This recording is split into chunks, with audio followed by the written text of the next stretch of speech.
Ready to hit the pause button on your parenting fails? Ready to feel better about your parenting? Welcome to Parenting Pause, the podcast, where all of you is welcome and where you can listen in on how other parents became the parents they always dreamed of being. I'm Leslie Potter, the founder of the Pure Joy Parenting Way. I'm a mother, a parenting coach, and a fellow traveler on this journey to wake up in our parenting. And I believe together we can make this a better world for ourselves and our kiddos.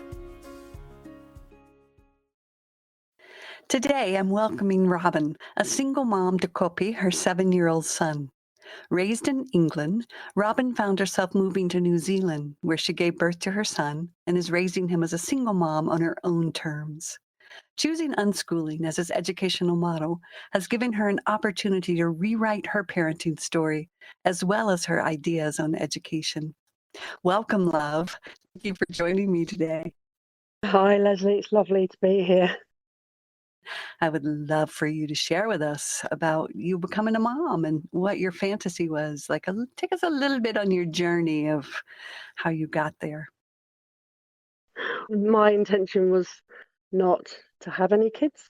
I came from a background that I didn't want to pass on to my kids. So I thought if I don't have any, then I don't have to worry about that. So I got to just keep going along lovely and merrily until I got pregnant with my son, and I was on my own from the beginning. But I had this fantasy that I could rewrite everything and start the slate from scratch and be this beautiful, warm, kind, loving mother who had this really lovely, gentle, compliant child.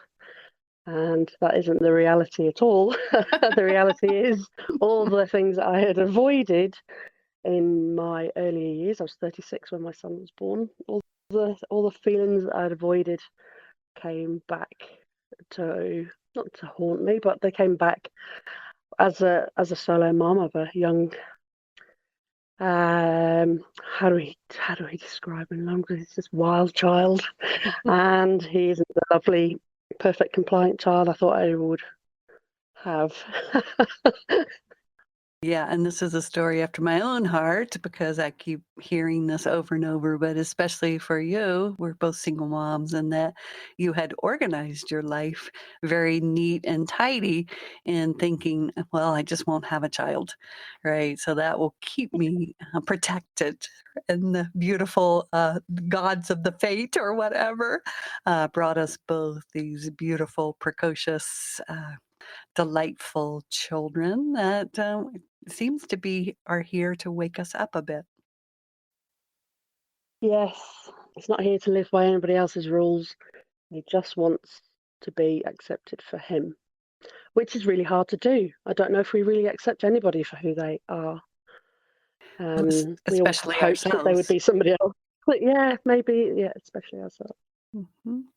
So what has that Yeah. brought up for you, having a child again, because I imagine you're looking in the mirror quite a bit, yes?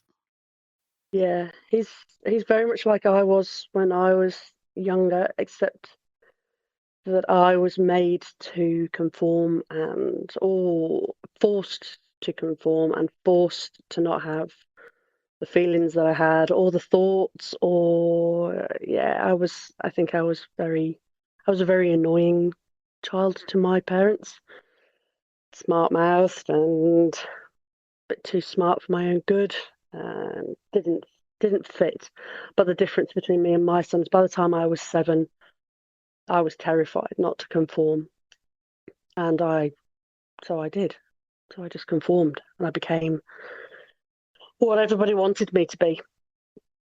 And so having a child who is just like me, I I would like my child to conform a little bit more, but at the same time, I have that realization that actually, really, I don't want him to. I just need to work through the feelings that he brings up in me when he won't conform to what I want him to be.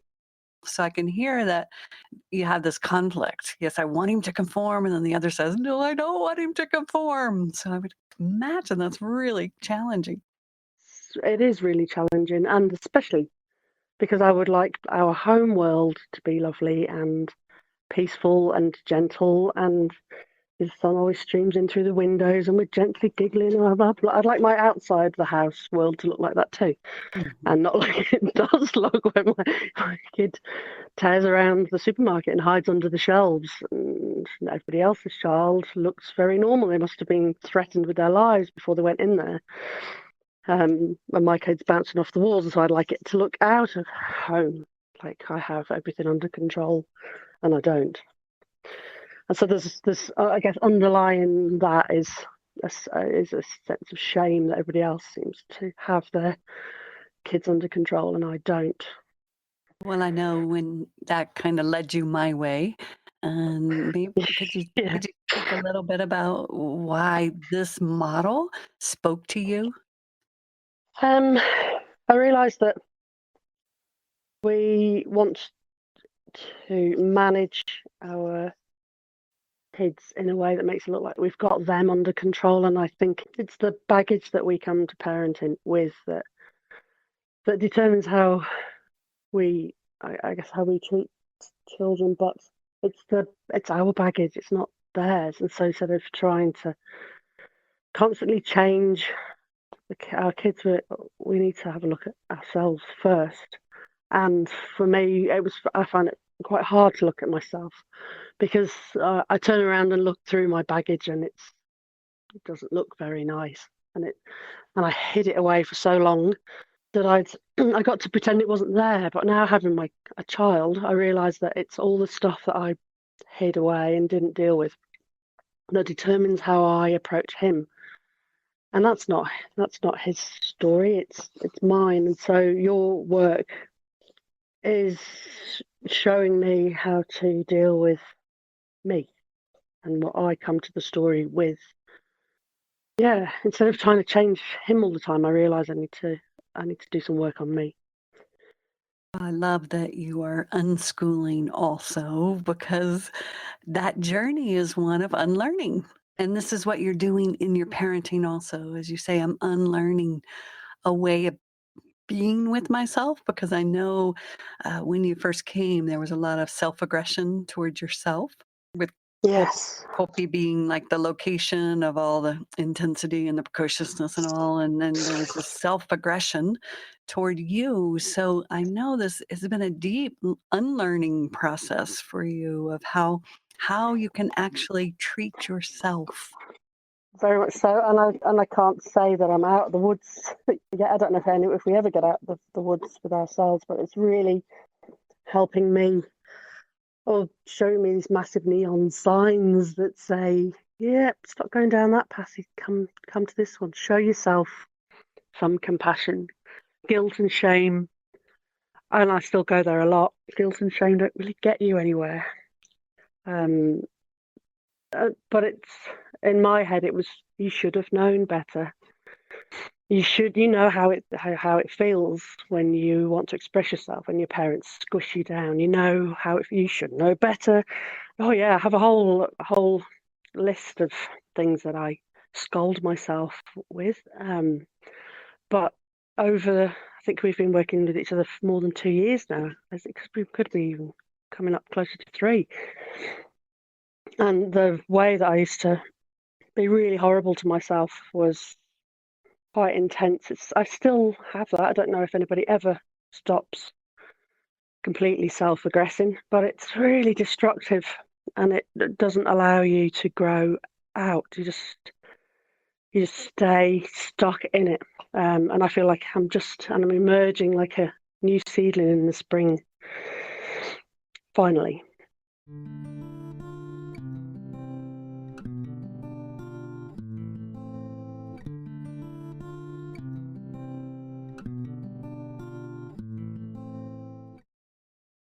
Well, you've been doing the safe seat process for quite a long time. Maybe you could speak to that just a little bit of how that's been a good friend for you. The safe seat for me was very hard to do. I would sit in my seat, so at least I got to sitting in it. Um, but actually being able to um, think back to the little girl in me that was terrified or frightened or embarrassed or whatever. I found finding an image for that to sit with was really hard. And then I actually started showing my son how to do it. He seems to be the best teacher of all. Whenever I try to teach him about something, I realise that I should take that teaching too. And so I taught him a kind of a safe seat, and it was while I was showing him that I realised that actually this is a lot simpler to do. I don't probably do it as much, and I don't always sit in my seat. I sometimes just sit where I just drop where I am and sit quietly. And over time, I've been able to teach myself to regulate myself enough to get just to sit and have that quiet. I still find it difficult to imagine me as a small person, and other people might find it much easier than I have. But over time, it's become easy to do, and I'm able to sit and give my small person just a little bit of my attention. Well, that's the beauty of the safe seat process. And if this is your first time to listen, you can download a copy of the safe seat process at purejoyparenting.com. And this is the core practice that we begin to use to work with ourselves instead of trying to control our children so that we don't have to work with the intensity of our young feelings. And Robin is describing being able to come back in and actually begin to reparent ourselves. It's much easier, I found, to start turning back in and reparenting myself than trying to parent my daughter when I was in a very high emotional state, because I always was acting out on her what I was acting in on myself. So I began to, well, I created the safe seat process for this very reason, to be able to take the time to turn back in and to parent myself from that fantasy. I had it all wonderful how I was going to give it to her. And then I realized, ooh, I'm not going to be able to give her anything unless I give it to myself first. Yeah, it's a big one. So, what are some examples that you could give us of how you work with yourself now, when you're in one of those states versus how it might have looked before? There used to be a lot of yelling and shouting and throwing tantrums. I threw lots of tantrums. Doesn't mean I don't now, but I used to throw a lot of tantrums, and it was always about me. Like, nobody ever does anything for me, and this always happens. And it would spiral out, and I could yell for, it for ages. And then my son, looking terrified or confused, would just do as I asked. And I'd be like, ha, that's how you get things done. And because it would just be done. And that's what had been modelled to me. He who shouts loudest gets what they want. And as my son grew older, he would start to yell and argue back. And we would end up just arguing. And I'm arguing with a 4-year-old version of myself.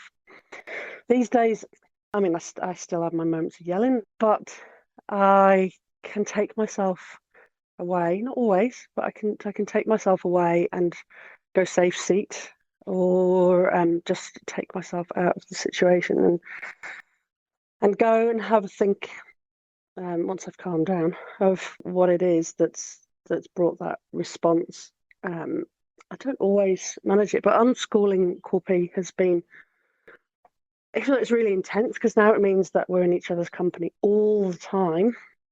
It's given me a really good insight into in which situations he does his best, and in which situations he does his worst, and trying to minimize the situations in which he does his worst. But also, I get to look at when am I doing my best and when am I doing my worst.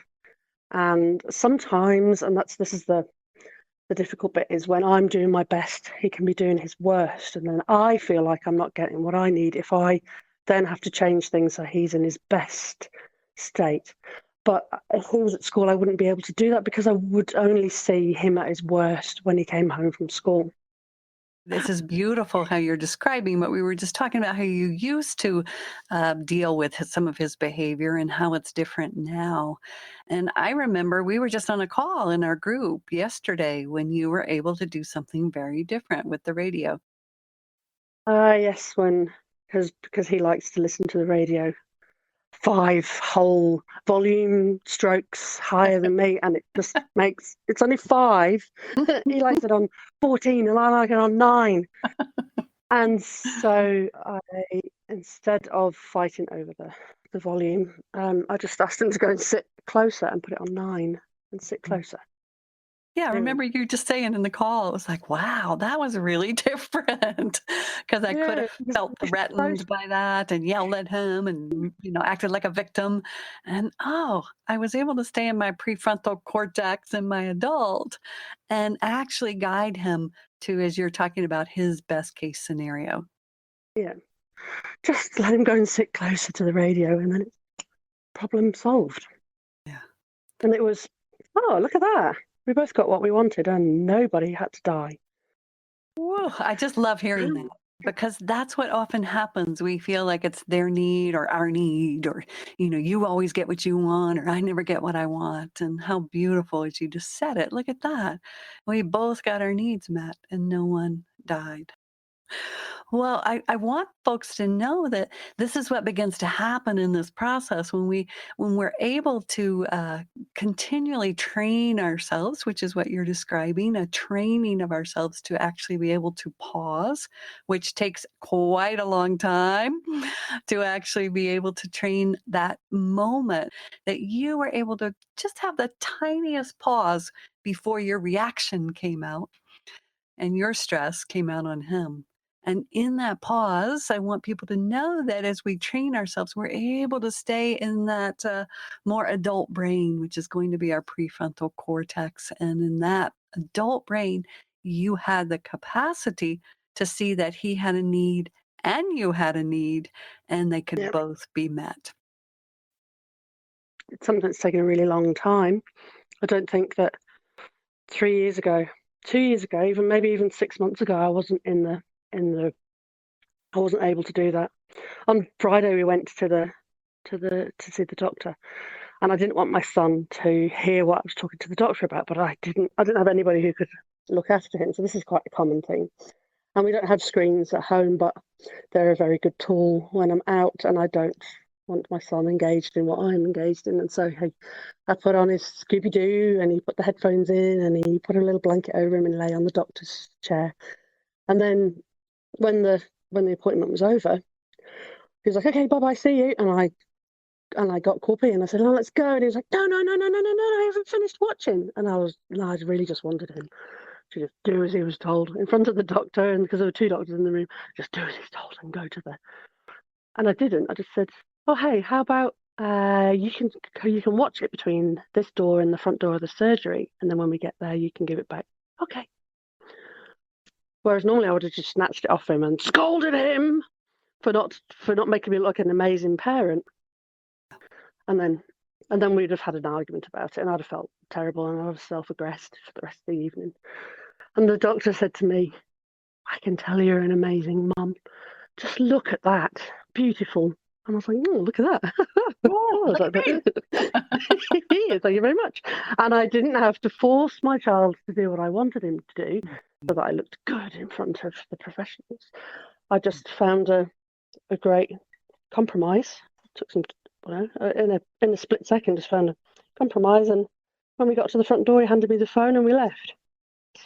Wow. Well, one of the themes I hear in this is as you take the time to get to know yourself, you get to know your son, Where at the beginning in that fantasy, I think for a lot of us, our children just become an extension of us. And so everything they do, it feels like that's a statement about who we are, or yeah, an extension of, wow, when my kid acts out, that means I'm a bad mom, or other people are watching. And I'm hearing that over the years now, as you're able to save seed, as you're able to pause, as you've spent a lot of time offering yourself kindness and giving yourself both the space through unschooling to begin to know yourself in a new way, that you're realizing that you actually have this incredible capacity to take care of your son as well as take care of yourself. Yeah, it's probably more so since we've been on school in the last 6 months. I can't say the last 6 months have been easy. It's been a very steep learning curve. Um, Probably because I had lots of fantasies around how not going to school would look too, and it doesn't look anything like it. We're still in this deschooling, they call it, or unlearning, Mhm. where my unlearning curve is much steeper than my son's unlearning curve, really. But he craved the structure from kindergarten, and I thought that he would really like not having structure. So we've had to unwind that, as well as I've had to unravel a lot of my feelings around what it was supposed to look like too. And it's taken me a long time to just relax and not have to be doing something all the time, and not having to be busy all the time.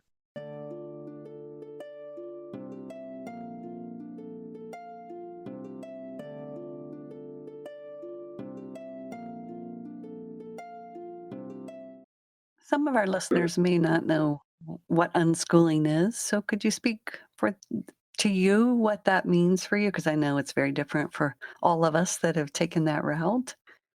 There's so many different facets of unschooling, but essentially unschooling is homeschooling without a curriculum. So it's very child led. I'm not probably There's a radical unschoolers which allow children to set their own limits on everything. But we're not quite that far up the spectrum. I still like a bedtime so that I can have space in the evening. But it's essentially the child leads the education. So at the moment, my son's really interested in dogs and trees and the ocean and stars. And so this is, I guess, where we take each other through the day is he wants to look at the stars, and so we get our sky map app out and we lie on the deck and at night and watch the stars. And at the moment, all of the planets are in a line either side of the sun. No, sorry, the sun, the moon.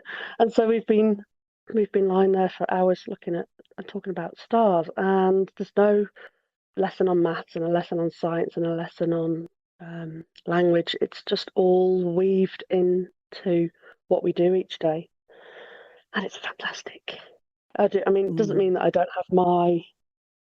I was a very traditionally educated kid, and I thrived getting my A's and doing really well and getting 10 out of 10 in my spelling test. And so this is quite big for me to step out of that and not go, oh, my kid's 7 and he can't read, and he needs to read, and maybe people won't know if I forced him to read, but can still say I'm unschooling. But I've moved away from that. You know, there's always somebody around who can read for him until he learns in his own time. Well, a lot of your journey, as I said at the beginning, is rewriting your story about parenting and education and really finding the space to really begin to question your conditioning and to really find out what's true for you as a parent, what's true for you as an educator, to really find out what I would say turns both of you on as far as learning and being in the world versus how you should be.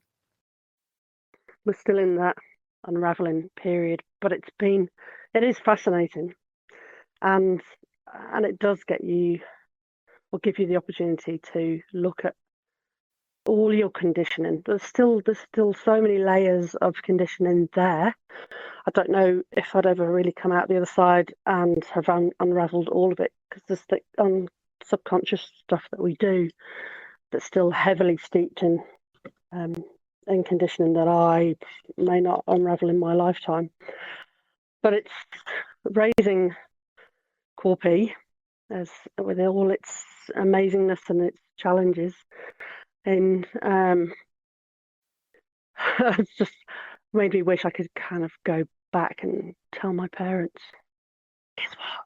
If you do this, and there won't be 40 years of Well, crap to come after it. But then I don't know. Does anybody come out of childhood unscathed? no, and I think there's benefits and drawbacks to every style of however we parent and school. Yeah, And the most beautiful thing I want to share here is for folks, this is a choice. And as adults, that's the most beautiful piece is we begin to have more and more choice instead of just living out of our conditioned life. And I know for me, I just want to say this, my daughter, we unschooled for a few years also until she decided to take herself back to school. And what it did for us is I had a child that had had some early trauma and was quite precocious and quite intense emotionally. And what unschooling gave us was an opportunity to, as I say, kind of dumb everything down on an intensity level of facing the world and being in the world. We took 2 years to both of us to give our regulatory systems a break. So we weren't in fight or flight or hypervigilance. And just yeah, having that time, right? I think that's what's happening yeah, for you in coffee. And just having that affordability to reset our regulatory system from a more normal standpoint gave my daughter the impetus and the desire, because she was very social, to take herself back to school on her own terms. yeah. And I would really like that for us too. At the moment, because the last 6 months have been really intense. Now suddenly, and my kid and I are in each other's faces. We need to get ourselves out of this fight or flight that we're both in. We've both had a trauma. We both have a lot of undigested emotions and unresolved things. We need to get us both mentally well, mentally fit, so that at some point we can either continue to do what we're doing or we can make a decision to change it.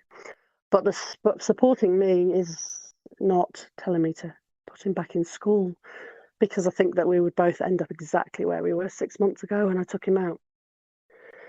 So I like that you've trod this path before me, Leslie, and you can say that that's it may not be the same outcome, but Yeah. it's similar reasons. Just need to take it down a notch. Yeah, and I think in our culture, we don't have that permission. So I want a lot of people might be going, well, if you don't get in school, you won't read. And it wasn't really for me about the school. It was about the emotional well-being. My daughter was the one that was, I could tell, was calling for an environment where she wasn't always in that hypervigilance. I just want to tell people there's options here. Again, I'm not proposing schooling, unschooling, anything. My view is, to look at the emotional well-being of our child, and through the emotional well-being of ourselves, we can do that first, Yeah. and to really begin to understand that, our children, I believe, and I know I don't act out unless I'm in my amygdala, which is that fight, flight, or freeze brain if I feel threatened, and because of my childhood, I was in that state a lot of the time, right? So actually creating an environment for learning behaviors, for learning educational information, for learning about relationship. For us, it was really critical that we just had time to let it all go and just unfold on its own. And I realise when I used to look at other people who were saying, you just need to unschool, and I used to get pretty wound up by looking at people's privilege and thinking, I'm never, ever, ever going to get myself in this position where I can do this. It's been a long struggle, but at the moment in a position where I can. And if things change, I might have to reassess my values. But at the moment, we're at least okay for a year to do this, and that might be all we need. And if it needs to change, then we'll look at that when it happens. But at the moment, I feel privileged to be in a position where I can only work 14 hours a week and have him at home with me. Well, I love this because I felt the same thing. I was like, "There is no way," because I adopted my daughter as a single mom, so I kept saying, "There was no way." I kept watching, and I wanted to do it, and I wanted to do it, and I was like, "There was no way," and miraculously, it revealed itself. I was able to move to a community, I was able to work downstairs in my house, I was able to Yeah, find some outdoor programs that my daughter loved. It was like, wow. So I really wanna support everybody who's listening to know if you're just going, "Oh, I could never do that," or whatever. Just as Robin's saying, as I'm saying, just hold to your deep, deep vision to have yeah. that emotional safety and that emotional connection, and miracles happen. I think somebody said to me, "If you want it bad enough, it'll happen." And Yeah. I remember thinking, what a really ridiculous thing to say. If you want it, because that means if it doesn't work out, that means I didn't want it badly enough. And then actually, I think what they meant was, if you want it so bad, the universe will conspire to provide it for you, which even still sounds a little bit knobby. But I had these big mountains to move, and then I realised if I just moved past them, then I would get a different view. So the beginning of this year was a huge struggle, and I hardly ate so that we could afford to live, and things were a real struggle. But we've come through the other side, and I think the next half of this year is going to be a lot more beautiful than the first half. Well, what an inspiration you are, love. Thank you for, Thank you. being who you are. I love what I get to do, and thank you so much for sharing with us today. You're very welcome. Hopefully somebody listening can resonate with, or several people can resonate with all the different facets. Thank you to Robin for being here today, sharing her unschooling experience and the power of rewriting her parenting story. Parenting Paused is produced by Kim Paletti at Sound Mind Productions. Music by Jan Perchik. You can find the show notes at www.purejoyparenting.com, where you'll get access to the foundational practice of Pure Joy, the safe seat, and find links to relevant topics, as well as a transcription of the show. And if this work inspires you and you would like to practice, come join us in my free Pure Joy Parenting Practice group. You'll find the link in the show notes. Thank you for being here today and listening to the Parenting Pause podcast, your partner and support in finding the joy in yourself and with your children. And remember, if you're about to scream, pause.